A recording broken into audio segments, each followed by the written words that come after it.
zake za kuwafikia viongozi wa taasisi za kidini, huku serikali yake ikitafuta ushirikiano na mashirika ya kidini katika masuala ya maendeleo ya kitaifa, umoja na mabadiliko ya kijamii. Akiwakaribisha viongozi na waumini wa kanisa la Friends maarufu kama Quakers katika ikulu ya Nairobi, Rais Ruto alionekana kujibu wakosoaji ambao wamekuwa wakimshambulia mara kwa mara kuhusu imani yake na kujitolea kwake kushirikiana na kanisa katika safari yake ya kisiasa. Mkutano huo uliwaleta pamoja viongozi wa kidini, maafisa wa serikali na wanasiasa kutoka maeneo mbalimbali ya nchi, ukimpa Rais Ruto nafasi ya kuhamasisha uungwaji mkono kwa ajenda yake ya kiuchumi na maendeleo kuelekea mashauriano ya kitaifa yatakayofanyika tarehe 12 Agosti. Mambo ya matibabu tumepanga, maneno ya housing tumepanga, maneno ya masomo tumepanga.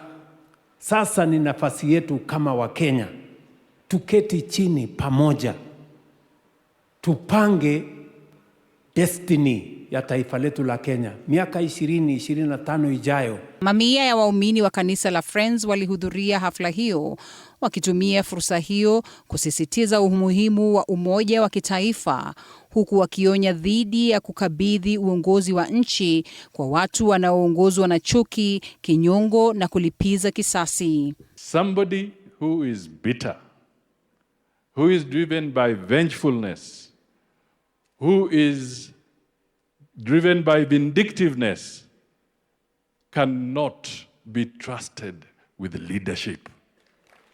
Mudavadi alisisitiza kuwa uongozi unapaswa kulenga kulinda maisha na ustawi wa wananchi, akiongeza kuwa uhuru na mamlaka ya Kenya hayapaswi kupunguzwa kuwa mashindano ya kikabila.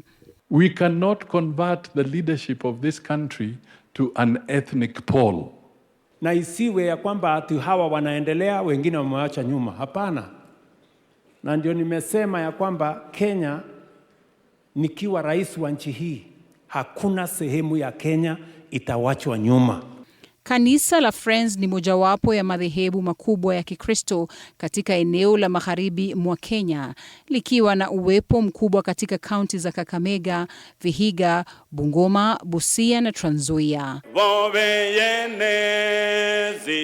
Uhusiano huu unaweza kuongeza uungwaji mkono wa Rais Ruto katika eneo hilo kisiasa, huku pia ukiimarisha nafasi ya Musalia Mudavadi ndani ya muungano wa serikali. Na viongozi